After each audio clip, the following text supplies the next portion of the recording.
Good evening, everybody, and welcome to Carving It Up Live right here on Twitter, as well as the Carving It Up YouTube channel and the Grid Network YouTube channel. As always, I am Bryson Carver. We have got an absolutely jam-packed show on tap for you guys tonight. Parnell Saint Preux will be joining the show in about 30 minutes to discuss all things NBA Finals, as well as the news story that came out this morning. Dalvin Cook released by the Minnesota Vikings, according to reports. One of the best running backs in the game is now on the open market for anybody to take him to potentially add to a championship contender. I know Miami's been thrown out there as a potential. Even Dalvin sort of alluded to that as Instagram stories, which I thought was interesting. Everybody wants to go to Miami. Then again, come on now, do you blame him? I mean, he gets to go from Minnesota to Miami in December. Are you kidding me? So, listen, I don't blame, but I'll get to that later in the show with Parnell, as well as CP3. It appears, at least according to reports by Chris Haynes, that he has been released by the Phoenix Suns, which I think is very fascinating, sort of speaks to what the market is for him right now, as well as his contract, of course. I'll get into that. Steve Kerr sending a very interesting message on the Draymond Green show, which I thought was telling. Let's put it that way. Very telling of the situation with the Warriors' young players, or at least some of them. I'll get into that. The LIV Golf Tour and the PGA Tour merging, which was, I almost got a kick out of it just from an irony standpoint, and given what we were talking about just last summer regarding this very story. I'll get into that later on today's show. But first, I got to start with Game 3 of the NBA Finals between the Nuggets and the Heat. Denver wins Game 3 by a final score of 109-94. And the star of the night, obviously, was Nikola Jokić. 30 points, 21 rebounds. I'm sorry, was it 32 points? I think it was 32 points, 21 rebounds, and 10 assists. The first 30-20-10 game in the history of the NBA Finals. I think if there's any player, it's certainly currently playing, that we're like, okay, who could set that mark in a finals game? It'd probably him. And I think Luka Doncic would be in that discussion as well. But Jokic, obviously a guy who's averaging a triple-double this playoffs. This is kind of what he does. Like, it's no surprise to any of us in that regard. But what I found about like midway through the third quarter, and even in the first half, but especially once the second half got going, the thing that stuck out to me the most, like if you're a guy like me, if you're rooting for the Miami Heat because you're a Heat fan, or you're like me and you pick them to win the series, obviously you're really disturbed by the fact that coming off of a Game 2 performance in which they shoot darn near 50% from three, they plummet down to 33% from three. And they, again, got some good looks, just weren't able to cash them in. And if you're Denver, you shot, pretty well from the, not great from the three-point arc, actually worse than Miami, as a matter of fact, 27%. Here's to me where the game was won, and I think this actually goes back to Game 2, the aftermath of Game 2, rather. Remember I talked about it on Monday's show, what Michael Malone, the head coach of the Nuggets, what he was talking about, how a reporter asked him a question about the game and talking about, hey, was it the shooting? Was it fourth quarter execution, whatever? He said, no, it was effort. They played harder than us. And you sort of sat back like, whoa, that's like a public, sort of message to your basketball team there. And Denver obviously responded. Here's a couple of areas that I saw. I think you could see, certainly on the stat sheet, where Denver completely imposed their will. The one that stuck out to me the most, especially when I checked like mid-fourth quarter, I'm like, geez, points in the paint. Denver 60, Miami 34. Now, we knew this about Miami coming into these finals, that they can't score down low. And this has got to be a concern if you're a Heat fan, or again, someone like me who picked the Heat to win the series, where I felt like for Miami, this would I actually said this coming into Game 2, this might actually be the best opportunity for them to get some buckets down low. Because first round, they're playing Giannis. They're playing Brook Lopez, two tremendous shot blockers. Second round, a big man like Mitchell Robinson. Last round, Al Horford and Robert Williams, who's a fantastic shot blocker. Jokić is a better defensive player than he gets credit for, but isn't like a stalwart down there. I mean, nobody's exactly going to mistake him for Dikembe Mutombo, exactly. So I thought that played factor in like being a perimeter team. Can Miami get buckets down low against Denver? And so far, not at all. And so they are sort of being relegated offensively to where if they shoot well from three, great. They're probably going to win. If they don't, they're kind of screwed. Now, the good news, if you're a Heat fan, is, well, you're leading the playoffs in three-point percentage. The bad news is, yeah, Denver's in second. So, you're like neck and neck there. So your strength, Denver is nip and tuck with you. It's like, I think it was Miami shoots 39%, although that had to have gone down after last night. This was coming into game 2, by the way. Miami's shooting like 38, 39% from three. Denver's shooting around that 37, 38% mark from three-point range. Obviously, Jokić is a threat from out there. Jamal Murray, who's being overshadowed today because Jokić was so spectacular. Jamal Murray had a triple-double himself. He got a last-second rebound in the final seconds to clinch it, but he had 34, 10, and 10. He was actually the Nuggets' leading scorer. And again, this just, I'll get more into Jokić in later on, but this sort of goes back to what I've said for about a month about Nikola Jokić, about the Denver Nuggets, and I said it, and I got a lot of flack for it after game 2, and people sort of misinterpreting what I was saying, that, oh, are you saying that Miami let Jokić go for 41? I'm like, no, you don't let anybody do anything during the finals. Sometimes you get a player as great as Jokić, and he's just better than you. Doesn't matter what defense you throw at him, he's going to do whatever he wants, essentially. I said after game 1, after game 2, I'll say it after game 3. It's pick your poison. And because Miami is so reliant on the zone defense, which they'll throw a 1-2-2 or a 2-3 defense, depending on whatever matchups Denver presents in that regard, it's all predicated on what Nikola Jokic's decision making is. It's okay, he's going to get buckets down low. Again, as I've said, he's got tremendous footwork down in the paint. He's got a nice little float shot. That one shot that Jokić hits, and he's done it for so long now, where he's got like his back turned to the defender, and he just literally just turns over and just a little, almost not like a Kareem sky hook, but it's almost like his version of a hook shot. It's like that crap's not going in. Oh, it's nothing but net. Like there's certain shots he throws up there, like that's not going in. No, it actually is. That's why he's shooting basically 60% for the field, essentially. So for Miami, it's Denver adjusted to the zone in that Jokić was able to get other guys involved. Jamal Murray was able to and again, you heard Steve Kerr, who I'll actually get into later in the show. You heard Steve Kerr say this on Draymond's podcast after game 2. Remember what he said? Jamal Murray is the head of the snake. And he caught a lot of flack for saying that. Like, come on, Jamal Murray's not the best player in the Nuggets. That's not what Kerr was saying. What Kerr was saying is that Jokić is going to be great regardless of what you throw at him. But if you let Murray go off, you're going to get beat. Ask the Lakers. Ask the Lakers. And again, I personally, as great as Jokić was in the conference finals, I thought Murray should have been Western Conference MVP personally. He had some spectacular, he had a big-time game 2 and game 3. I think Jokić pretty much clinched it in game 4 in the sweep. But ask a lot of teams in these playoffs and in the 2020 playoffs what Jamal Murray can do to you once he gets hot. Ask the Miami Heat last night what he can do when he gets hot. He was tremendous last night. Again, with his partner, Nikola Jokić, a triple-double. By the way, how about Christian Braun coming off the bench? Christian Braun, a rookie, but out of Kansas, by the way, won a championship last year. Christian Braun played 3 years in college. And so you'll see often these guys, listen, the NBA draft's coming up, and today is June the 8th, so a couple of weeks. We're actually going to be doing a show here on the Grid Network with my man Mike Guido and Barry Grant Jr. and potentially other guests as well. You're going to see a lot of young players come to this NBA where they're 18, 19 years old. It's kind of that way the last decade, where immensely talented. They're just not physically ready, and maybe they're not emotionally ready for the league. But if you're a guy like Christian Braun, who plays at Kansas with Bill Self, one of the best coaches in college basketball, obviously, 3 years, you're an NBA-ready player coming in, and you saw that last night. Christian Braun off the bench giving you 15 points on 7 for 8 shooting. That'll work.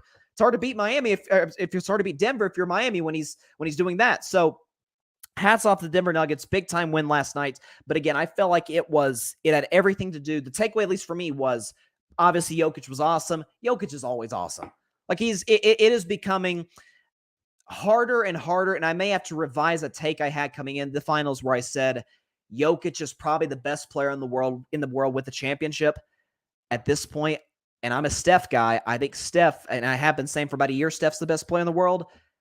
I'm starting to wonder if it's, regardless of a championship, Jokić is the best player in the world. He is truly spectacular, but he's always been spectacular. But what stuck out to me other than that, Denver imposing their physical will against a Miami Heat team that really isn't capable. They don't have the personnel to do the same. Again, Denver, 60 points in the paint. Miami, 34. There's your game right there. So, big time win by the Nuggets, stealing home court back, taking a 2-1 lead in this series. Parnell is in the comments, and he will be joining the show later today. He says, Jokić is that special. Darn right he is. I mean, again, and that's... You are a truly great player. I mean, truly great. When there's not a defense that anybody can throw out to stop you. Like, even... This is part of the reason I'm starting to wonder if, like, Jokić, regardless of a championship, isn't already the best player in the world, is that there are defenses you can throw at Steph and Giannis, for example, who I think are like that 2-3 spot. You can't stop them. Steph and Giannis are still going to get theirs because they're that generationally great. I don't know what you do to stop Jokić. And it goes back to what I said, I'd much rather him go for 40 to 50 than, like last night, 30 and 10. Any day of the week. That's part of what makes him so special is he's not just a scorer. When he gets other guys involved and they're hitting, outside of Michael Porter Jr., Duke cannot buy a shot. Outside of him, everybody else, Denver's really hard to beat. Especially when Jamal Murray's going off for 34-point triple-doubles. They're darn near impossible to beat. It's unbelievable. And Parnell says, big shout-outs to Christian Braun. He was big time last night. I tweeted her the game last time. Like, if my Warriors can, because we've outside of Jordan Poole, although now he's too far gone at this point, we've really struggled in recent years with developing young players quickly. If we could find a dude in the draft who's as ready to play now as Christian Braun is, that would really help the Golden State Warriors. I'm just saying. I'd love to have Christian Braun, but if we could get a guy who's, and I'm not even saying that like a similar player as him, although it would help. Just someone who's ready to plug and play right off the bat. That'd be great. But yeah, that was sort of the Miami side for just a moment, because I feel like this should primarily be a Denver day. I really don't think that game last night was a whole lot about what Miami didn't do. I don't. I think it was just Denver was better. Denver executed better. Denver, obviously, and this is the case every game of the series, of course, they had the best player in the finals. But, listen, and I said coming in this series, I said the notion that there's just this colossal gap between Denver and Miami, I said is intellectually dishonest. Miami, gentlemen, swept the team with the best record in the league, took care of the Knicks in the second round, beat the team with the second best record in the league, and against immense pressure, by the way. You go in that game 7, all the pressure in the world, in my view at least, was on the Miami Heat where, oh my God, you're about to become the first team ever to blow 3-0 lead. You're going to choke this thing away. And then in blink, they came in and blew Boston out in Boston's house. Now, Denver's been spectacular as well. They've had, you can argue, just as, if not more impressive of a playoff run, considering the type of guys and type of teams that they have gone up against. But I did say Denver is better. Denver is more talented. Now, I picked Miami because they have a superior coach. I think even Nuggets fans would surely to goodness agree with that. They have plenty of guys who have been there and done that in the NBA Finals. And I will say, even last night, there was like a really interesting moment where both coaches took the starters out. It was like a 13-point Nuggets lead with about a minute and a half to go. And Miami cut the lead. I'm sorry, about 2 minutes ago. And Miami cut the lead to like 9 with a minute and a half. Like, crap, guys, this game's not over. I thought there was a play late. Just me personally, there was a play late where Jamal Murray got the ball in the inbound and elbowed Caleb Martin. I don't think it was a flagrant foul, but if you're Eric Spoelstra, you might as well challenge it. That's why I tweeted immediately after it happened. I'm like, okay, I don't know if it's a flagrant foul or not. There obviously was contact between Murray's elbow and Caleb Martin's chin. I'd have challenged it because, again, what do you have to lose? Like, first of all, you're not really supposed to be in this game anyway. And if you win the challenge, hey, you get 2 free throws and the ball. All of a sudden, it's a 7-point game with a minute and a half left. And you're like, dang, Denver might blow this one. But Denver was able to hang on, win that basketball game. And they are up 2-1. By the way, game 4 tomorrow night at 8:30 Eastern on ABC. Denver is they're favored by as much as they were in game 3, -3.5. I still will contend it is disrespectful to Miami to have Denver as a road favorite. I'm not saying Denver isn't better. They're just not significantly better than Miami. I think the playoffs have shown us that consistently. I want to talk about Nikola Jokić now because, listen, you got to clarify things sometimes doing this show, doing any show, whether, whatever area of media that you're in. People have gone on me, Nuggets fans have gone on me about, hey, you said Jokić wasn't the MVP the last 2 years. To this day, I still stand on that. Here's what I will have to revise. Jokić probably should have been the MVP this year. Now that I think about it. It's I said Embiid all year with Jokić even in third behind Giannis, but the playoffs, what was so great about the NBA playoffs is they validate or invalidate what people do or don't think about certain players. And this postseason, I had Jokić coming in. I always do my top 10 players in the NBA coming into the playoffs. Do we have it right here? I think so. Yes, sir. There we go. So these were my top 10 players coming into the postseason. You can see right there, I've got Nikola Jokić at 8th. Yeah, I think he's a little bit higher than 8th whenever I do this list after the playoffs is over. Because again, the reality of the situation is that we view players differently, during a playoff run, after a playoff run than we did beforehand, than we do in the regular season. So Jokić is minimum number 2. Again, now if he comes out and just lays an egg the next 2 or 3 games, then it's, okay, I'm going to have to probably keep Steph in that number 1 spot. But at the worst case, Jokić is 2. Okay, I'm sorry, I have to drop Giannis' spot. He got gentleman swept in the first round, and a lot of folks think he's the best player. So that's a knock on him in my book. But he can change that next year. I still maintain Jokić was not the MVP the last 2 years. In 2021, Steph took a terrible Warriors team in a 72-game season, because it was shortened by COVID. In a 72-game season, the Warriors won 39 games. And just as a little reminder, they were 2-7 in games that Steph Curry did not play. They also happened to be, ready for this, the 7th worst offense in NBA history in terms of efficiency when Mr. Curry was not on the floor. I think Steph should have been the MVP in 2021. In 2022, I thought it should have been Giannis over Jokić. Again, I felt like we changed the narrative as to what an MVP is. And that's not just with Jokić. I think we do that a lot with MVPs. That's why LeBron only has 4, Jordan only has 5. That's why Kobe only has 1 inexplicably. But how do you give an MVP to a 6th seed in Denver? Jokić was spectacular that year. I give that up. He's a spectacular player. So like I didn't already know that. But the notion that he was just shown himself to clearly be more valuable just based on analytics, I don't think you give out MVPs based on analytics. I don't. Do I think we should rely on analytics to a certain degree? Absolutely. You're doing yourself a disservice if you ignore them. But to give a guy an award based off that, I think is a little much. But here's what I will say was wrong in Jokić. He should have been the league MVP this year. We can say it's a regular season award, but again, the reality is the postseason confirms or denies whether or not you should be that guy or not. It just does. Embiid, who I said should have been the MVP, won the MVP, was terrible by his standards, certainly in the Boston series, in the playoffs. Jokić has been, by a pretty significant margin, the best player in the playoffs.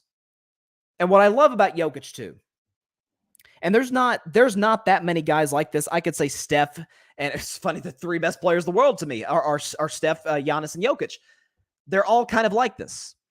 And Jokić is in this conversation where Lisa Salters is telling him after the game, and this isn't like new that we've seen with Jokić in post-game interviews, but Lisa Salters of ESPN asked him, like, hey, you just had the first 30-20-10 game in the history of the NBA Finals.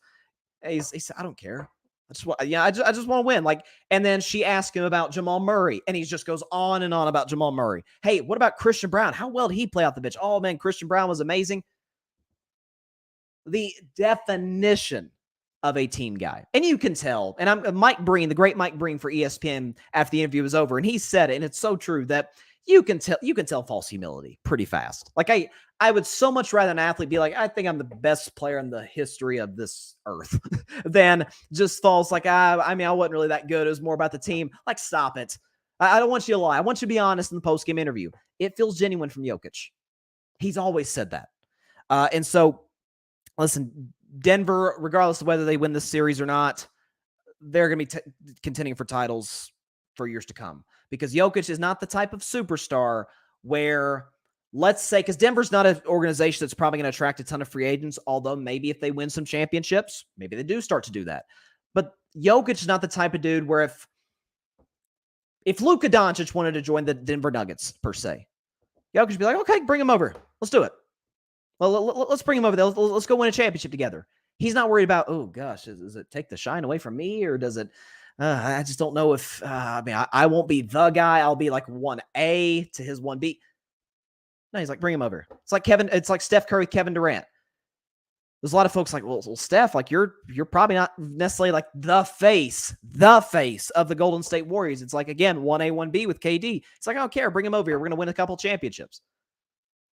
That's few and far between in the NBA. Heck, in sports, Jokić seems like one of those dudes. So hats off to him again on a remarkable performance. And Denver's in a very good spot right now. No question about it. Not going to predict game 4 tonight. Going to do that tomorrow. Please let Tyler Hero come back. I know I read the report saying he didn't want to come back because he didn't want to screw up the team chemistry. Please come back. I need Tyler Hero right now. Bad. It's a 20-point score. Best shooter on the team. Although Duncan Robinson might have something to say about that. I don't know. Oh, you got to be kidding me. John Rivera, let's go Yankees. Well, listen, Red Sox start a 3-game series in the Bronx against the Yankees. Now, I don't know if they're even going to be able to play. I don't know what the status is. I know, John, you're in New York. I think Parnell might be in, I think Parnell says from New Jersey. I seem like I remember him saying that. But listen, y'all in New York, like, God bless y'all with the what's going on over there with the Canadian wildfires, like seemingly just the aftermath of it just migrating its way to New York. Holy smokes. Yeah, so we may not have a Red Sox Yankees series. My goodness. Oh, that's good. John says it's way better. Good. That's awesome to hear. I don't know if it's I think I read something today saying that it's migrated its way to Middle Tennessee, which I'm not in that area of the state, but yeah, definitely wishing the very best for everybody involved. He said, yeah, it was bad. I can imagine. Like I saw the pictures of the Brooklyn Bridge and of Yankee Stadium and of Citi Field. It looked like an apocalypse. I mean, it was like, wow. But definitely glad it's clearing up without a doubt. And hopefully it clears up completely wherever it is in the country, and certainly in Canada. Those dang Cam fan guys, you know, they're just trying to make life hard on us Americans. Come on. That's my guys there. That's my guy. I love the Cam fan guys. Check out their stuff on the grid. Okay. I really wanted to sink my teeth into the story because I saw it on, I guess it was Tuesday, on my Twitter feed. And I was like, oh, this is just... Irony can be a really humorous thing sometimes. It really can. According to CNBC, who was the first to break this, the PGA Tour, the LIV Golf Tour, boop, they're going to be merging. They'll become one entity. So, where do I even start on this story? Because I've seen a lot of coverage from different pundits. Some that were for it, some that were against it. I've seen golf fans talk about it. Most are against this and whatnot. Okay. I will say the same thing now and elaborate on it, with the fact that, again, that they're joined at the hip now, essentially. If you the viewer or the listener to this podcast, if you are the type of person who pays very close attention to other countries' human rights violations, and if any company that you purchase their products from, if there's a certain cause that you are against, and any public entity, any business that's in any way associated with them, you just totally, you're out on all of it, then this segment is not for you. I'm not here to criticize you. Like, if you're consistent, hey, God bless you. You do what you got to do. To everybody else,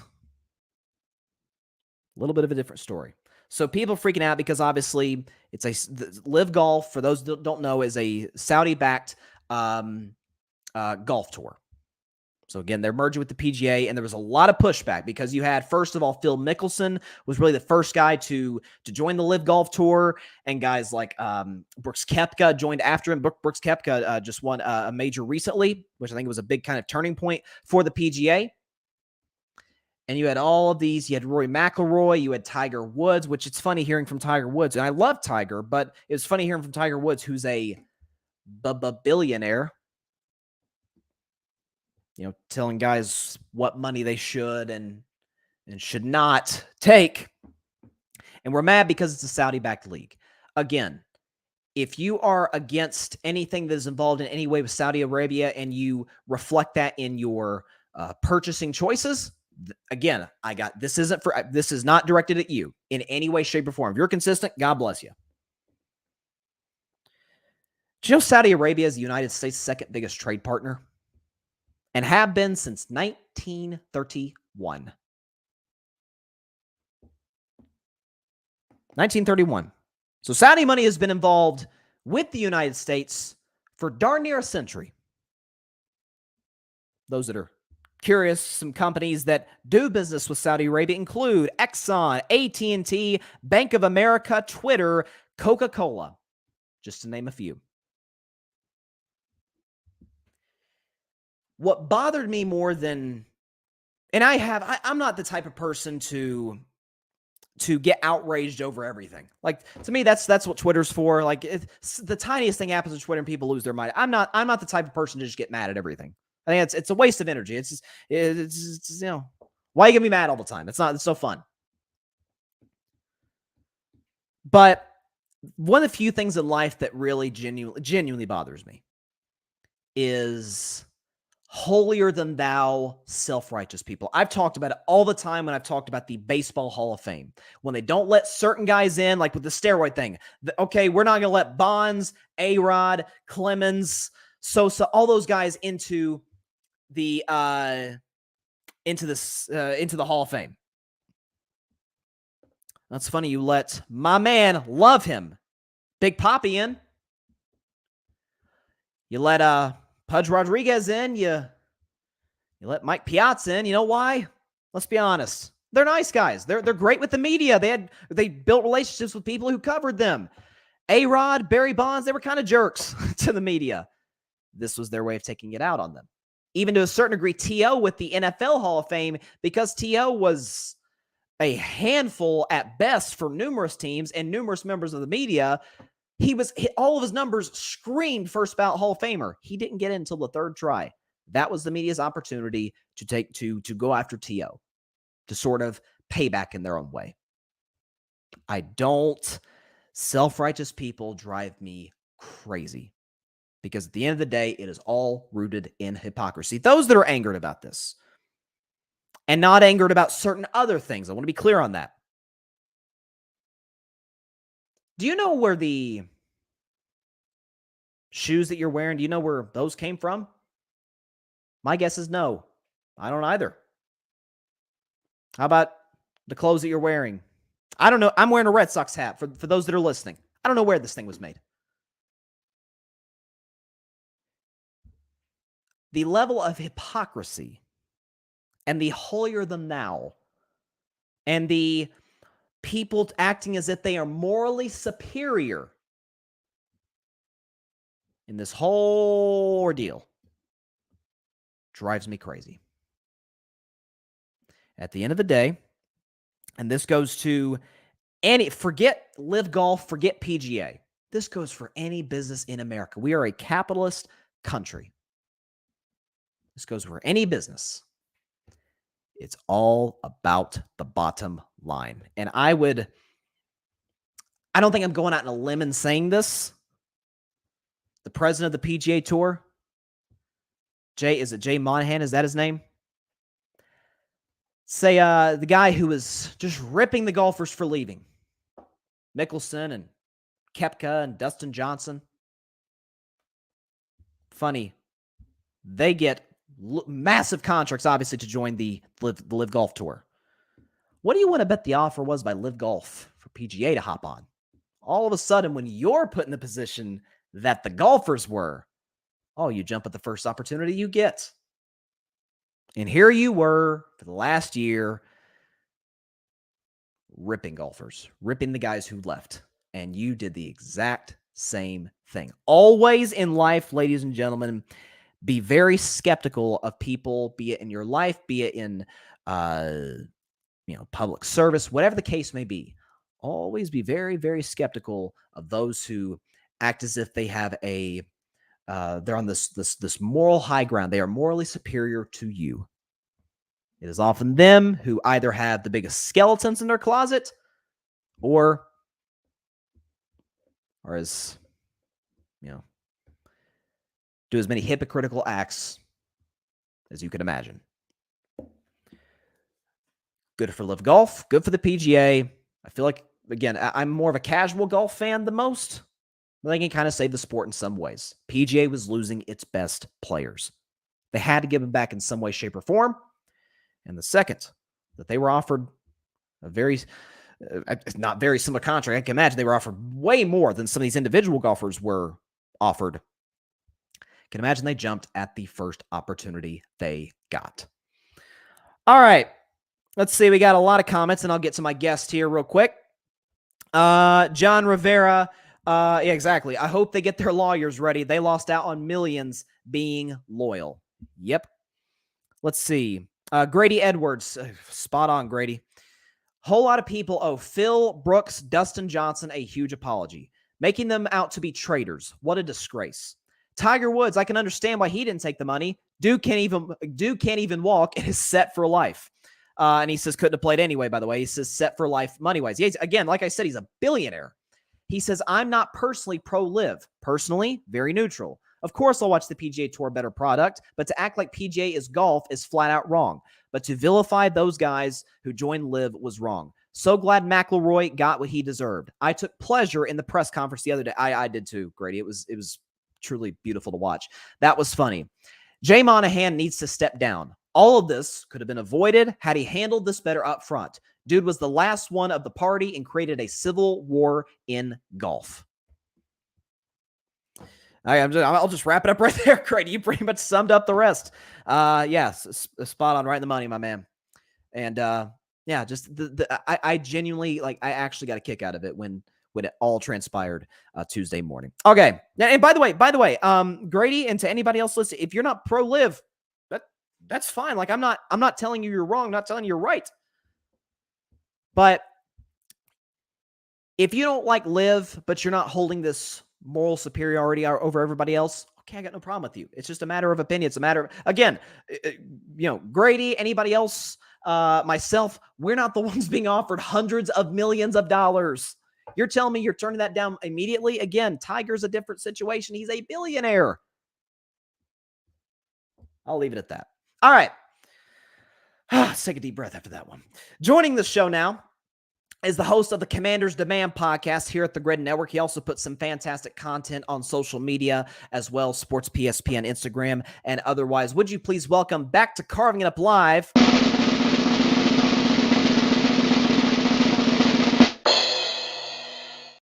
Parnell Saint Preux is joining Carving Up Live once again. Parnell, it's great to have you on, my man. How you doing? Good, man. How are you? Can you hear me? Yes, sir. I can hear you loud and clear, man. It's great to have you back on. And do you don't have to comment on this, but do you have any thoughts on the whole PGA LIV Golf Tour situation? I really don't know that much about the whole thing. I understand Tiger's standpoint to turn it down. I mean, it's obviously easier said than done if you're Tiger. After all, you're a billionaire. So if you have enough money, hey, I mean, that's up to you to decide whether you want it or not. It's all about the money. That's all I'm going to say. Yeah. It's just all about the money. It's just a way to get the golfers to come play and make more money. So it is what it is. Sir, I agree with you. And but let's shift, though, to the NBA Finals, because obviously Denver won last night, taking a 2-1 series lead. I want to start with Nikola Jokić because, I'm starting, and I said earlier in the show, he was sensational. He was outstanding. He was on another level last night. I'm starting to move off the position that regardless of the outcome of the series, he's the best player in the world. Like if Denver loses the last 3 games of the series, if they win the championship in the next 2, to me, it's not going to change my viewpoint of there are certain defenses that you can throw at like a Steph Curry or Giannis Antetokounmpo. It doesn't stop them. They're still going to get theirs, but it's going to be more difficult.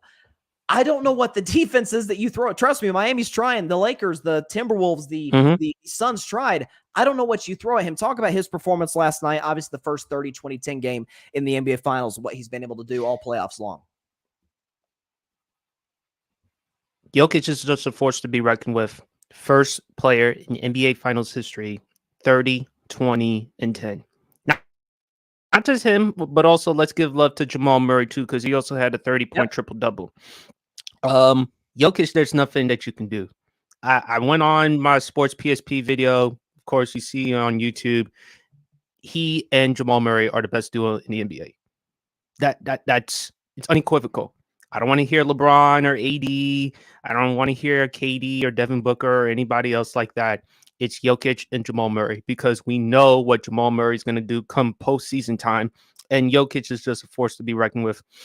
Denver won this game because you look at Miami's backcourt. Max Strus and Gabe Vincent didn't show up. The two of them combined were 3 of 17 from the field. That won't get it done. And Bam Adebayo did the best he could. No shame because you're dealing with Jokić. So there's no shame in that. Jimmy Butler, hey, they got to do what they got to do. Miami, I think once the season is over, they got to get some scores. They got to get some other scores to help contribute for Jimmy Butler because he can't just give you 28, 30 on a nightly basis. Sure, he can give you those on some occasions, but you need other pieces around him. But I have the Nuggets winning the series in 6. I had Miami winning the game last night. I thought, given the fact that they were so amped up after game 2 back in Miami, okay, the crowd, the atmosphere there, and they just didn't show up. I mean, Denver, think about it. They were 5 of 18 from the 3, and they still managed to win that game because there was nothing that Miami couldn't do in the paint. And Michael Porter Jr. shot 1 of 7. He's been bad all series long. Still, they managed to win by 15. Yeah. No, he's been bad. The shot selection has been bad. Aaron Gordon also played well too. I mean, let's give him some credit too. I just think Denver is just too much for Miami, and in the end, eventually, Denver's going to win the series. I have it in 6.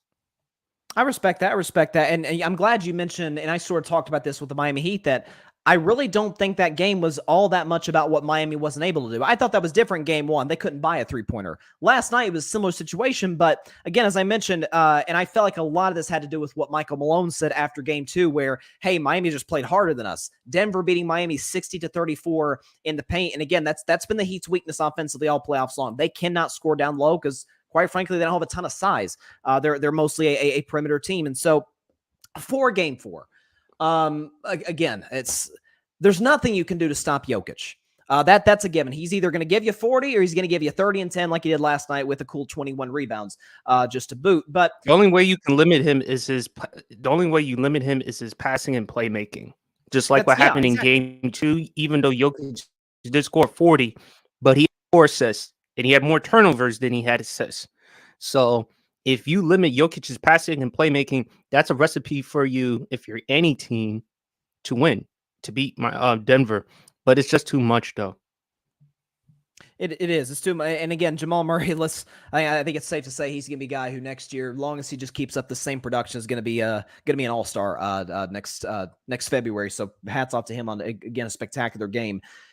Is there anything that stuck out to you watching that game, or even through the first 3, where coming into game 4, you're like, okay, Miami can do this. Again, Jokić is going to do what Jokić is going to do. Because again, I talked about Steve Kerr was talking about this game after game 2, talking about how Murray's the head of the snake, and he caught a lot of flack for that. But what he was saying was Jokić is going to be great regardless, but if Murray gets going, now you're screwed. Do you think they need to consider, hey, maybe doubling Jamal Murray, making the other guys like an Aaron Gordon, like a Christian Brown beat you again? What do you think goes into that if you're Eric Spoelstra? I think they need to put Jimmy Butler more on Jamal Murray, because if you put Jimmy Butler more on Jamal Murray, it gives Miami a better chance. who else on Miami's perimeter could guard Jamal Murray? Who has the best chance or the best odds? Gabe Vincent? No. They're Caleb not great Martin? defenders individually. No. No. Right. Jimmy is your best option. Honestly. I mean, Bam, I can't ask Bam to do that because you're asking an awful lot from him to deal with Jokić.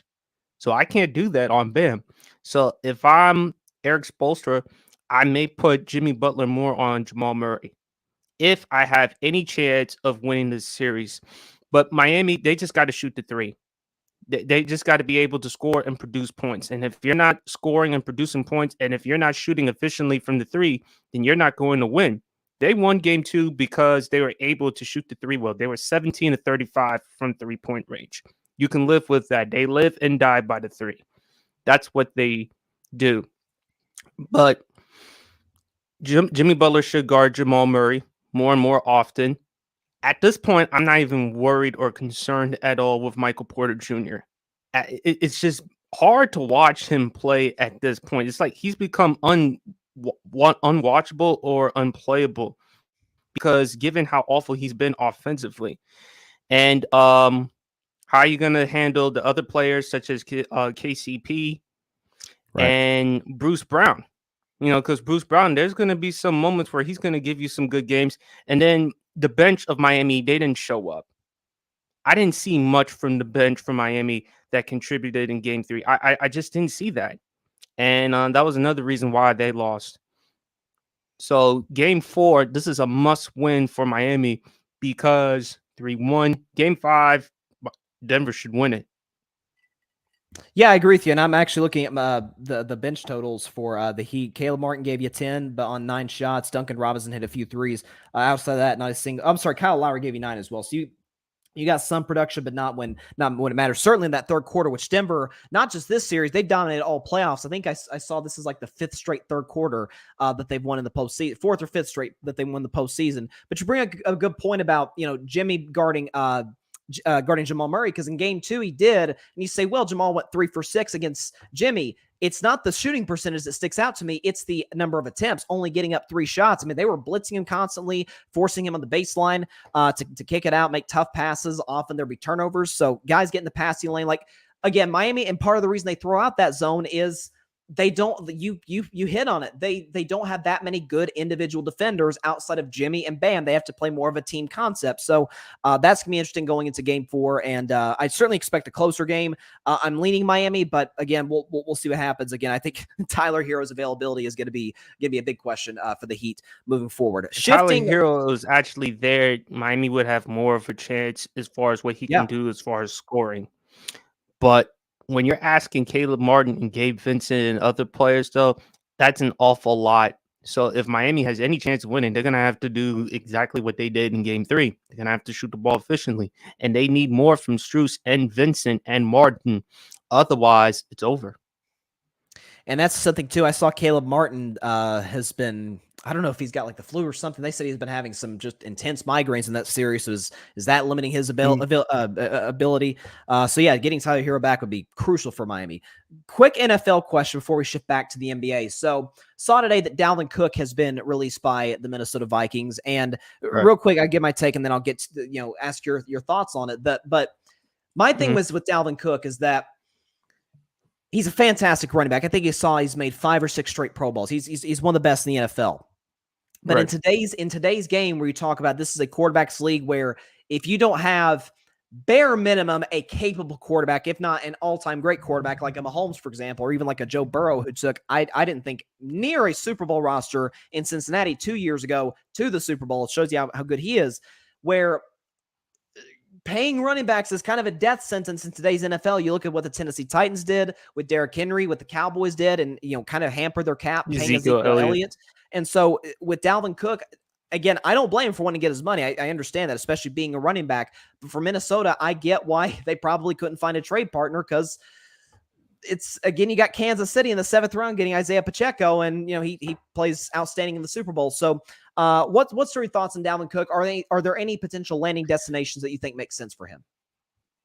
I would like to see him either with the Cardinals because I don't know if James Conner, Miami, they need a running back. I think he would fit well with Mike McDaniel in the offense to help out Tua, because of course we can't, as much as I love Tua, I can't trust Tua as far as durability.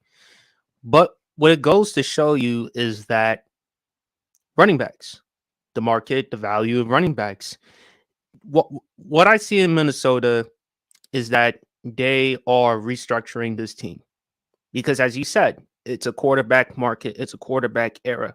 Kirk Cousins is a solid, good quarterback, but no one expects him to take that team to the promised land. That's not who he is.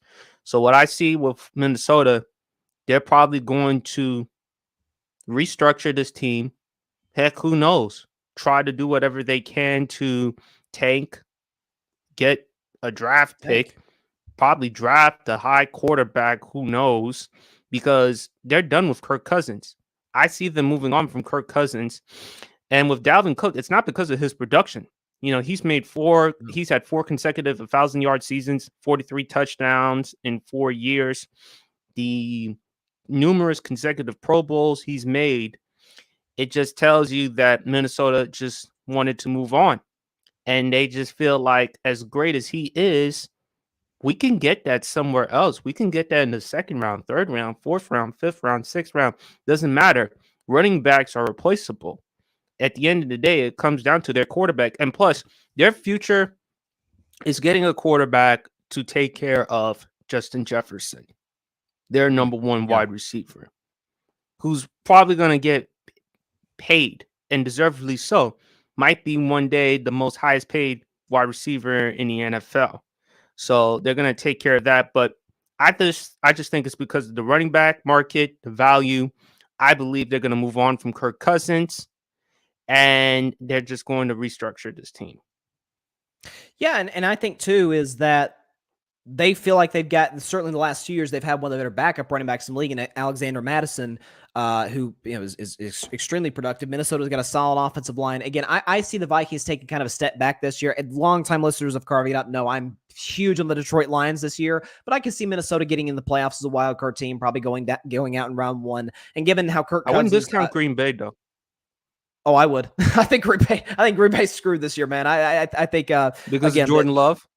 Because of Jordan Love, because of the lack of depth in their receiving core. Their defense is fine, but again, this is a division where you got Kirk, who, while we don't ever think the guy's top 10, he's still productive. He still had a very good season last year prior to the playoffs. Justin Fields is only getting better and is giving you problems. Jared Goff had one of the better seasons of his career, and quite frankly, I think Matt LaFleur is one of the more limited coaches in the NFL. I mean, listen, we could talk about Aaron Rodgers having a down year all we want last year, and that's fair, but I would take an old Aaron Rodgers over Jordan Love. That's all I'm saying about Green Bay. All right. I'm just. By the way, I know I'm digressing. I know you saw the video of the guy on the podcast I went on who claimed that Deebo Samuel is overrated and that there are 20 wide receivers better than him. What are your thoughts on that? Did you ask him if he was drug tested today or on that day? He believes it. He stands by it. I'll say this is that, listen, if there's anything you could criticize about Deebo, it's his availability, but I would contribute that the fact that it's how he plays. He's like a running back / receiver. The Niners use him a lot in the running game, and he plays a very physical brand of football. The Niners play a very physical brand of football. I don't know. I don't know, Parnell, if I can name more than 6 at best, 7 maybe, better than Deebo Samuel. I mean, you're talking about obviously Justin Jefferson, Devontae Adams. I think DeAndre Hopkins is still better. I mean, are you taking AJ Brown over? I like AJ Brown. I don't know if I'm taking him over Deebo. I do. I do. You would take AJ Brown? Yeah. What about Barry's dude, CD Lamb? My dude too. I really like CD. I'm not taking him over Deebo. No, because Deebo's been productive regardless of the quarterback he's had. Okay, but I don't know. We could do this discussion another day. He's definitely. There are not 20 receivers better than Deebo Samuel. That I do know for a fact. There's no way. Shifting to the NBA though, more of a serious topic. I saw the newest development in the Ja Morant situation, that now his camp reportedly alleges that it was a toy gun. And sort of my reaction right off the bat was, if it was a toy gun, why didn't you say it right off the bat?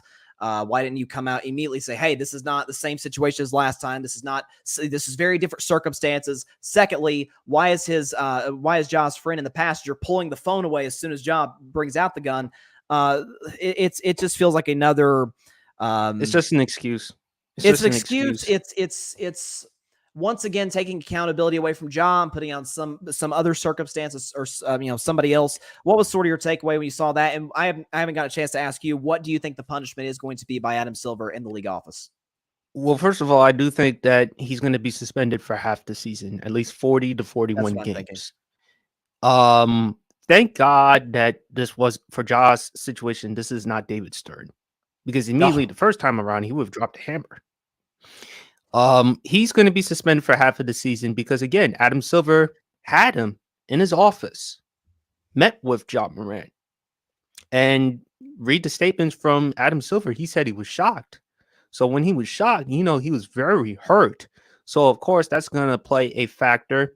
And whether his camp or him saying that it was a toy gun, the fact of the matter is, Ja, there's a video of you again with a gun. And you know how people are, how sensitive they are when it comes to the gun situation. There are still those that are defending him because they'll say it's a Second Amendment right. But the NBA is a private equity. They could determine their own rules. They can make their own rules. And Ja Morant is a part of the NBA, even though it's unwritten, but still he has to follow those rules in the NBA. I just hate that he put himself in this predicament again. You'd have thought after what he went through, there's no way I'm going to put myself in that situation, but unfortunately he did. I do think he needs some strong mentorship. I also think he needs to spend some time away to get himself some help, and it has to be longer than a couple of days because because when you look at the situation that he was in Florida for counseling, it was just for show. It was just for show. And I hate to say it, but that's just how it is. And I just think for Ja, at the end of the day, man, I just hope he learns a valuable lesson. And it's just unfortunate because, again, he is one of the faces of the NBA, not just the Memphis Grizzlies, the NBA. And, of course, that's not how the NBA they want to present. And I think Adam Silver, as far as commissioners is concerned, I think he's one of, if not the best commissioners we have in sports.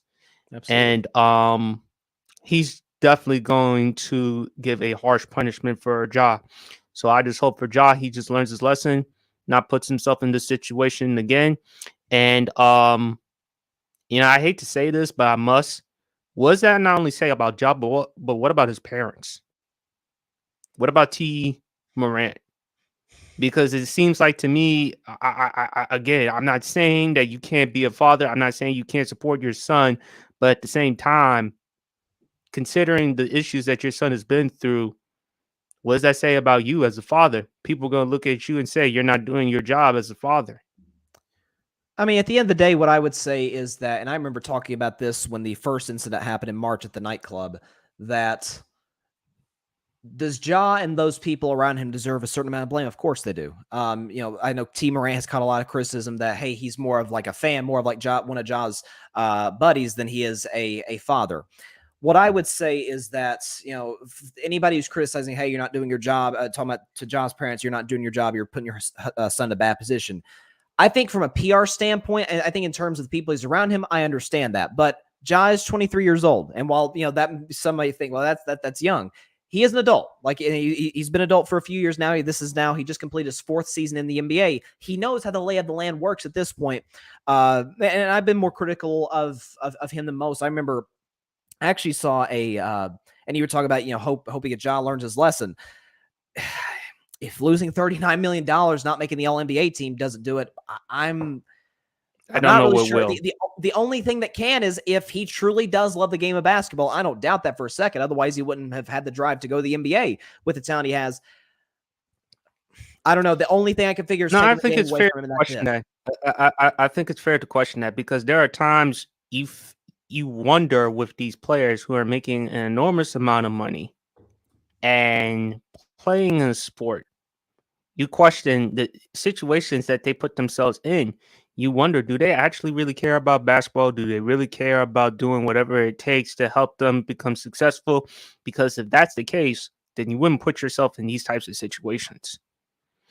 It's just really unfortunate, and Ja has to accept accountability. I do believe in personal accountability, but at the same time, I also look at the people around him. He's even alienated himself from one of his old-time friends, Devontae Pax, Pack, I think. the Yeah, one yeah, who was yeah. banned from the Grizzlies, the FedEx. Yeah. Right. So I don't know. Ja really needs to surround himself with people who will tell him what he needs to know, not what he wants to hear, as Shannon Sharp has said on numerous occasions. And I just think he just needs to get a mentor. He needs someone to talk to tell him, listen, you're heading down a road that you really don't want to go down to. And if you go down that road, there's no point of coming back. And some have suggested that maybe a change of scenery, because I've talked about I've gone this to this area on my show that I don't live I live in Tennessee. I don't live near the Memphis area, but listen, if there's any trust me, if there's any city, forget in Tennessee in America that you don't want to be waving around a gun, it is that city. Again, Memphis has the second highest gun death rate in America. So some have suggested for that reason and for, because I've criticized and Ja bears some culpability in this, but also I think the Grizzlies, in terms of the team culture that they have allowed to sort of fester for the longest time, sort of, and I've been hard on Dylan Brooks, but they sort of use Dylan Brooks as sort of the fall guy when they let him go after the postseason. That maybe a change of scenery. Again, I think what John needs, you mentioned mentorship. John needs veterans. John needs guys who've been in the NBA for a decade plus. Would there be any better situation like a Miami or like a, I don't know, Udonis Haslem. Udonis is retiring, but I can't imagine he wouldn't be at least close to Miami even after this finals is over and all the veteran leadership they got there. We got a comment And even here if from he our. retires, Go ahead. I'm sorry, go ahead. No, okay, yeah, we got a comment from our guy Patrick Brown, our grid teammate here. Patrick says, John needs to take accountability for his actions. Bottom line, I'm thinking a full season. The enabling behavior is an issue which has not been addressed. And again, I even saw Adam Silver on, I think it was Dan Patrick's show today. I wouldn't go that far. I wouldn't go for an entire season. Yeah, I doubt it's going to be a full season, Yeah. but I saw Adam Silver was on Dan Patrick's a radio show, and he almost like I cracked a joke about the situation. Okay, like if he's comfortable enough to joke about it, then it feels like the hammer is probably going to get dropped in jaw. And plus, he mentioned too, and then we'll move on. He mentioned that the Players Association was heavily involved in this.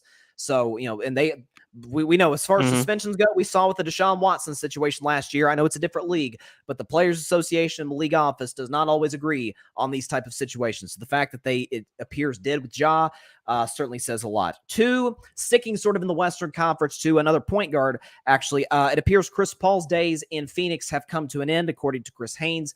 They have waived him, and he is now. I'm seeing some conflicting reports saying also they're trying to look for a trade partner. I doubt that's the case, just because of the fact that listen, CP3's up there at age. His contract isn't all that appeasing. That's the teams that would want to acquire him.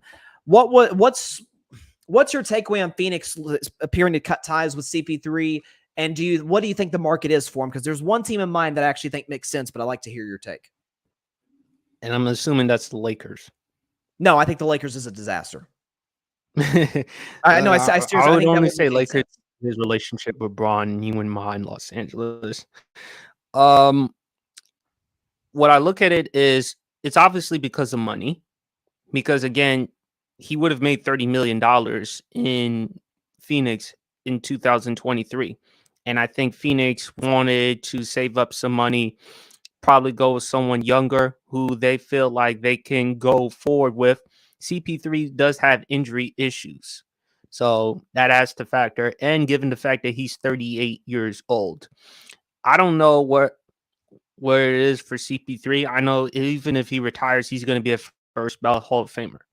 That's a no-brainer. He's one of the top 10 greatest point guards of all time in NBA history. I don't know which team that could possibly land him. It could be a small market, big market. I just feel like having a veteran like Chris Paul there, you're going to get better. Parnell's. I think we're having some connection issues with Parnell. You still Chris there? You still there? Paul is competitive. He's very knowledgeable about the game of basketball. Hold on. I think we're having some connection issues with Parnell right now. I'm still here. Can you hear me? I hear you. Your video quality is like frozen there. Let's see. I don't know what's okay. Okay, it's starting to come back now. I can I can hear you fine. You're starting to come back now. You're starting to come back. I think, yeah. I can hear you. Can you hear me? I can hear you. Your audio's fine. Your video's sort of spotty, but it's coming back. I got you. I got you now. I totally got you now. So, what were you saying though about Chris Paul? You're talking about his leadership and whatnot, knowledge of the game of basketball. Okay. I think if you put CP3 on any team, you will get the most out of your team. We've seen it before. We've seen it with New Orleans, the Clippers. We saw it in Oklahoma City Thunder, Houston. So I believe having Chris Paul on a team is a plus. But has the championship window closed with CP3? Yes, I do. He'll get to the playoffs. At best case, Western Conference semifinals or Eastern Conference semifinals. But that's it. I don't see him going back to an NBA Finals. Well, that's all going to be hinged on where he goes. Here's the team I had in mind that I actually think makes a ton of sense, especially if they don't have to trade for him if he's out in the market as a free agent.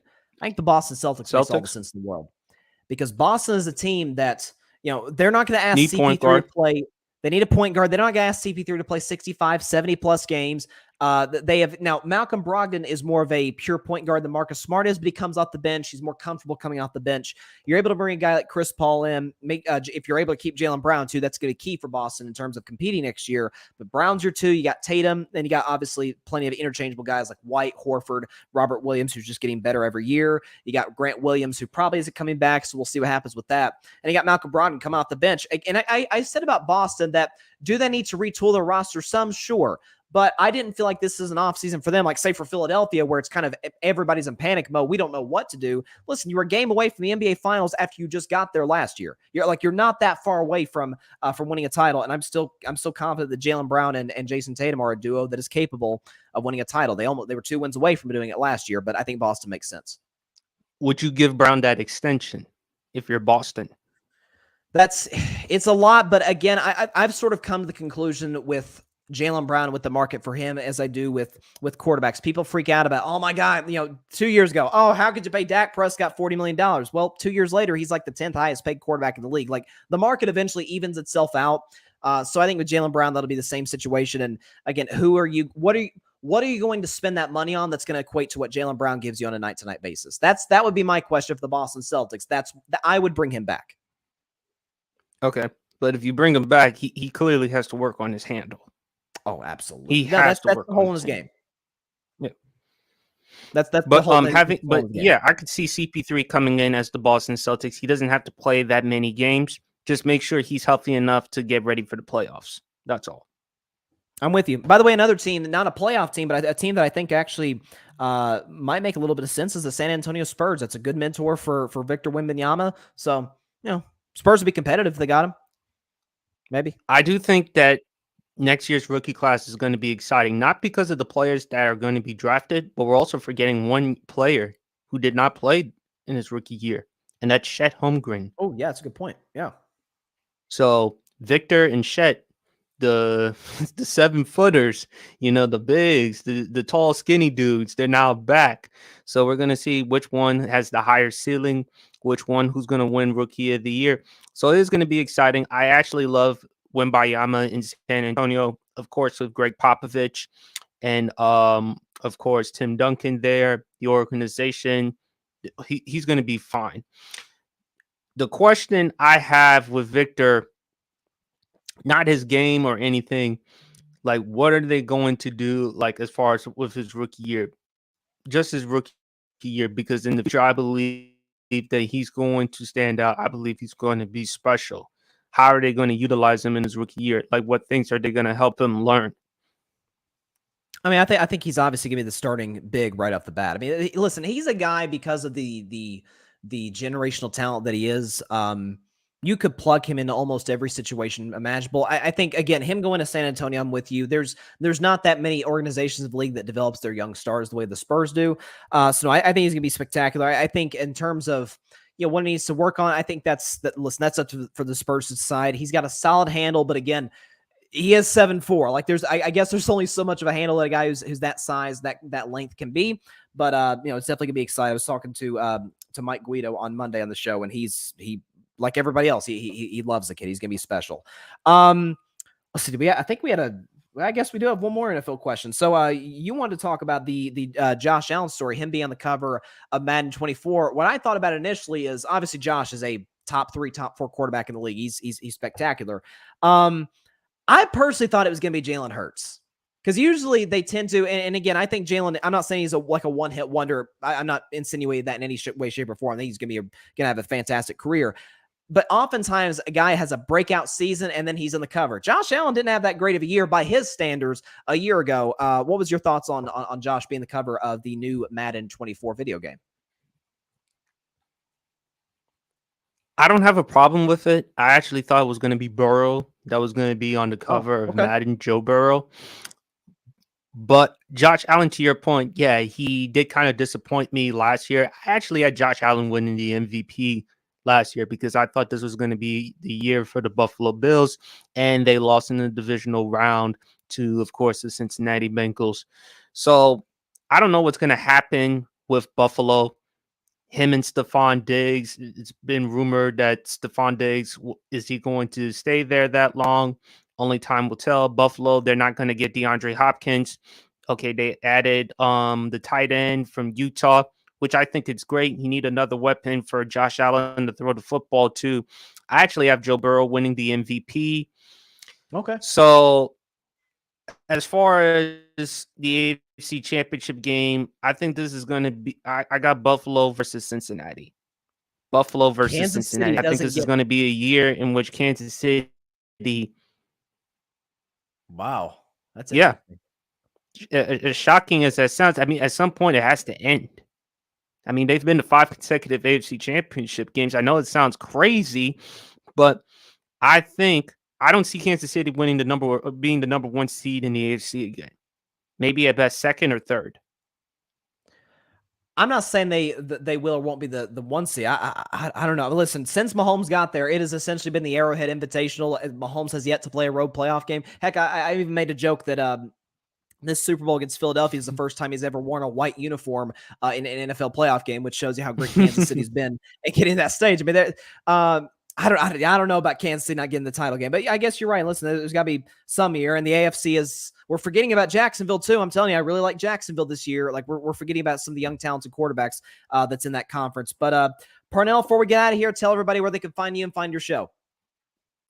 Oh yes, find me on Commander's Demand on the Grid Network. The newest episode, Dirt Off Your Shoulder, just released today, so go check that out. It's discussing Emmanuel Forbes not being mentioned on the rookie list as far as defensive rookie of the year. Also, Eric Bieniemy, the offensive coordinator, his praise for Sam Howell. Also, Chase Young participating in mandatory minicamp. Meanwhile, there are reports about the Commanders trading him, so go check a look on that. I will come up with some more Commanders Demand stuff. And as you know, my YouTube channel, Sports PSP, I just released a couple of videos last night regarding the Nuggets. And of course, the news regarding Zion Williamson. And I'll leave it at that. Yeah, so this is a family-friendly show, Parnell. We're gonna leave it there. Lord have mercy. Check me out on YouTube, Instagram, TikTok. I will come up with as much sports content as I can. And that's it. You're the man, Parnell. Ever since you joined the network, I'm telling you, man, you've gotten better and better every single show I've listened to you watch and listen to you on Commander's Demand. It's a great podcast. Everybody check it out in the Grid. Parnell, definitely going to have you on the show again soon, my man. Have a good one. Thank you, man. You too, man. Take it easy. Yes, sir. That was Parnell of the Commander's Demand podcast, also Sports PSP, putting out some fantastic content on the Grid and on his YouTube platforms, doing a fantastic job. I really like the point that he brought up, and I think we're in agreement about earlier when we were talking about the Miami Heat that, again, I don't think I don't think Miami's issue in this game was outside the 3-point shooting, obviously, and he mentioned guys like Martin, Vincent, and Max Strus did not play well whatsoever. But I'm seeing a lot of Jimmy Butler criticism, and that's fine after game one. Jimmy didn't play well in game one. He was fine, I thought, in game three. Again, it was when you got a guy going 30, 20, 10, another guy go 34, 10, and 10, and then you get a rookie come off the bench going 7 for 8.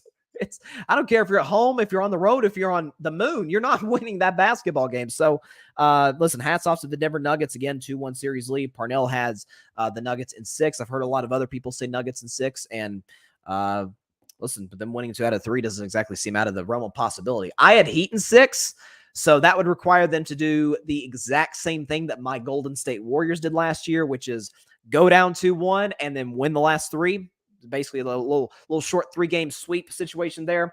Then again, as great as Miami is, and Miami, y'all know I backed y'all all season long, but y'all don't have Steph Curry. You got playoff Jimmy, but you ain't got the babyface assassin. That we do know. That we do know. There's no shot at Miami. It's just, hey, nobody has Steph Curry. I'm going to be sad when he retires. Anyways, speaking of the Golden State Warriors, that actually plays right into the last topic I was going to do on today's show. Steve Kerr was on the Draymond Green show, which, might I add, once again, is a fantastic basketball and sports podcast for anybody out there who's interested in listening. Draymond does an amazing job. # the new media. Anyway, Steve Kerr, head coach of the Golden State Warriors, was on Draymond's podcast following game 2. And listen, folks might think I'm reading too much into this, but here's what you got to remember. Steve Kerr is a former member of the media. Like after he was an executive with the Phoenix Suns, he left to join, I think it was TNT, calling games for them before he eventually became the head coach of the Warriors. Steve Kerr knows how this business works. Like, he knows how to use the media, to use whatever platform he's given to send a message. Same thing that Mike Malone did in a more direct form, less passive-aggressive form, but sort of what Michael Malone did after the Nuggets lost game 2. And just take a listen to what Steve Kerr said. He's talking about the Miami Heat. He's talking about some of the role players that step up and know their roles and whatnot. Just listen to what Steve Kerr said on Draymond's podcast. And it's like, none of those guys on Miami are sitting there saying, well, I didn't play, or man, they put in so-and-so. Like, they're just all about winning. And you know this from our groups that we've had. When you have that championship mentality, every guy's bought in. Every guy's just trying to win. Nobody cares about any of that stuff. You don't go into the locker room, saying, well, I should have played more. You just want to win. And that's the beauty of finding that magic when you have a championship team, is that everybody's bought in, and it makes the decisions for the coach really simple. You just go with your gut and go with whoever's playing well.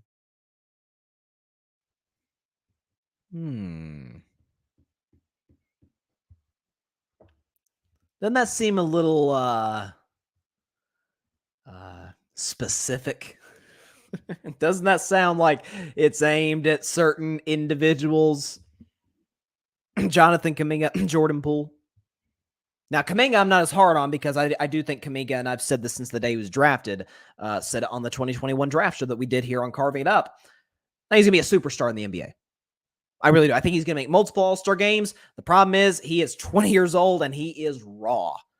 But once he develops into what he's capable of being, watch out, NBA. Jonathan Kuminga is going to be one of the better players in the NBA. But you remember after that series, actually it might have been even during the Sacramento series, the story certainly came out when the Warriors lost to the Lakers in the second round, that Jonathan Kuminga wasn't pleased with his minutes. He didn't like this. Kerr really didn't play him all that much at all in the postseason. And then you have the original culprit of this now dead 2023 Golden State Warriors season by the name of Jordan Poole. And Jordan Poole, remember after game 4, I want to make sure I'm getting a stats right because I don't want to butcher it. But Jordan Poole, just in short, was he's terrible in game 4 of the series. He's bad all series long outside of game 1 against the Lakers. Game 4 in particular, though, Jordan Poole was he was a force to be reckoned with, but that actually helped the Lakers hurt the team he was playing for, the Warriors. Jordan Poole in Game 4 against the Lakers, he played a grand total of 10 minutes. He went 0 for 4 from the field, 0 for 2 from 3, and scored as many points as you and I did unless you played in that game. Remember Jordan Poole after that game? Remember Kareth Burke was talking about for NBC Sports Bay Area that after the game, Jordan Poole was in his locker, had music, had like his JBL speaker or whatever, playing music, and the media, so people in the media like ask him a few questions, and Jordan Poole was, I think he had his back turned to the media. He wasn't making eye contact with anybody, and reportedly Andrew Wiggins and Klay Thompson were standing nearby and were just disgusted with it. And we've had multiple instances with the Warriors over the past 9 months where players and coaches alike have been disgusted with Jordan Poole, starting with the Draymond Green situation, which, again, I don't defend Draymond punching the guy. Again, physical violence I don't think is ever the answer to really anything in life. But you could see Draymond's known as a hothead, but he's not somebody known for socking his own teammates. The fact that it was Jordan Poole and what transpired over the ensuing 9 months told me everything I need to know. That Poole was arguably the best sixth man in the NBA. Warriors would not have won the championship last season if not for his contributions, especially that first round series against Denver when Steph Curry's coming off of an injury. He's come off the bench. Poole is in the starting lineup and plays unbelievable and played well the rest of the playoffs long, overwhelmingly so. But he got that contract, and the hierarchy of the Golden State Warriors looked a little bit different in Jordan Poole's head than it did in Steve Kerr, Steph Curry, Draymond Green, and Klay Thompson's head. And that's when the disconnect started to happen. That's when you saw Steph Curry literally get thrown out of a basketball game. He got so mad at Jordan Poole where if you haven't seen the situation, Warriors are up by 2 against the Memphis Grizzlies, about a minute left. I think it was Klay missed a shot, but the Warriors got the offensive rebound. They kicked it out to Poole, who's just a couple steps inside of half court. Again, the Warriors are up 2, and he jacks a long 3, misses it, and Steph Curry runs to the other end, takes his mouthpiece out, and just chucks it. He's so pissed at Jordan Poole, gets thrown out of the game. You saw a situation where Jordan Poole got a technical foul against the Cavaliers. I remember this game. You can go look it up. And Steve Kerr is just chewing him out on the bench. You just had an instance against the Oklahoma City Thunder where there was a missed pass because Jordan Poole was it was a wrong motion or something, and Draymond threw a bad pass. It got picked off, and Draymond was just livid with Poole. And they had the incident that I was talking about with the Lakers. That feels like a very, very specific message to Kuminga and to Jordan Poole. And again, it goes to what I said almost immediately after the Warrior, or not immediately, the first show after the Warrior season ended when I had to wear a freaking Laker jersey because of a bet I lost. Anyways, that this offseason, I don't think it necessarily needs like drastic changes in Golden State. Steph is still worst case the second best player on planet Earth. And I saw on a podcast recently, somebody said that Steph Curry is slowing down. You watched a different Steph Curry than I did. Maybe you watched Del Curry like back in the early 2000s or the 90s. Maybe you watched Del and I watched Steph. I don't know. He's still pretty good. But you got the second best player in the world, worst case scenario. Klay Thompson, while he had a terrible series against the Lakers, and I won't excuse how he played for even a second, he did lead the NBA in three-pointers made this year. Like Klay had a very good season prior to the playoffs. He's fully capable of returning to his old playoff form once again. Another season removed off of his most recent surgery. Draymond, don't know if anybody's paying attention. He's really getting old. I tell you what. Yeah, he's second team all defense again. Played well in the postseason. Was huge against the Sacramento Kings. Andrew Wiggins, again, missed 2 months because of a family emergency. Came back, and it's like he never missed a beat. Played excellent. Andrew Wiggins, one of the better two-way wings in the NBA. Kevon Looney locked up for the long term in Golden State. Probably the best offensive rebounding big in basketball. You have Gary Payton II coming off the bench, one of the better perimeter guards defenders in the NBA. I don't think you need all that much, just drastic changes. Obviously, everybody in the West is going to be gunning for Denver. Whether Miami wins a championship or not, reality is to get to the finals, you're going to have to go through the Denver Nuggets next year, assuming, knock on wood, they're healthy. I think the only adjustment Golden State needs to make this offseason, sign a bunch of veterans. It's what they did a couple of years ago. Otto Porter Jr., Nemanja Bjelica. That's when they brought in Gary Payton. They cut this guy, but they brought in Avery Bradley in training camp. Like bringing guys who, again, as I use this phrase all the time, but who've been there and done that, it really does go a long ways. You obviously move on from Jordan Poole. At this point, the relationship between him, Draymond, and him and Steve Kerr, for that matter, is too fractured that you can't bring him back. There was clearly a disconnect between Poole, the rest of the Warriors locker room. You cannot bring him back to Golden State next year. There's a lot of teams that'll take a guy who averaged 20 points a game and averaged like 26, I think, when Steph was out of the lineup. There's been plenty of takers. Now, I will die on this hill. I'm willing to do so. That, if the Lakers want Jordan Poole and Jonathan Kuminga, and I really don't want to give up Moses Moody because I've always been a Moses Moody fan, but if we have to, okay, some first-round picks, to get that LeBron James guy from the Lakers. I mean, if they want to do it, I mean, I'm not exactly against it. So, LeBron, I'll say it again. You are more than welcome to come to the Golden State. You are more than welcome to come to Golden State and tie, if not, if you want to play this long, surpass your idol Michael Jordan in titles. And your new buddy, Draymond Green, help him get to 6 or 7, and Steph Curry getting himself into that top 3, like the Mount Rushmore players of all time with 6 or 7 titles. LeBron, you are more than welcome to come to the Golden State. Bottom line is the Warriors need to trade Jordan Poole. That's what I'm getting at. We got to move on from Poole, 100%. But that message by Steve Kerr was very, very specific and absolutely had a meaning behind it. And hats off to Coach. All right, that is all the time we have for today's show. Appreciate everybody for stopping by. Big shout out and a big thank you to Parnell of the Commander's Demand podcast. You can check out his stuff here on the grid and his other account, Sports PSP, on YouTube and all social media platforms, where he's more of he talks more about the NBA, the NFL, more of a general sports guy on that channel. If you're a big Washington Commanders fan or just an NFL fan, check out the Commander's Demand podcast on the grid, anywhere you get your podcasts. Obviously, be sure to like, share, comment, and take 2 seconds out of your day. Hit that big red subscribe button. It helps the channel grow exponentially. And would you please go subscribe to the aforementioned Grid Network? That is GRYD, the Grid Podcast Network, any and everywhere you get your podcasts, be it Apple, Spotify, iHeartRadio, Google Podcasts, and any and everywhere you listen to your favorite podcast, of which I certainly hope mine is a part of that. If not, it kind of hurts my feelings a little bit. Be sure to go subscribe also to Carving It Up on YouTube and the Grid Network on YouTube. Have a great evening, everybody. I'll see y'all tomorrow to talk about Game 4 of the NBA Finals, amongst another wide range. We got a lot going on in sports right now of stories in the world of sports. Have a great evening, everybody. Please continue to stay safe out there. Please be sure to take care of your physical as well as your mental health. And please be sure to contact your local state representatives and senators to demand change for gun violence in America. Have a great evening, everybody. God bless y'all. Peace out. Come on, LeBron. You know you want to do it. Thanks so much for watching the show on YouTube. Be sure to click that big red subscribe button and go check out the other clips and full shows of Carving It Up Live. Have a blessed day.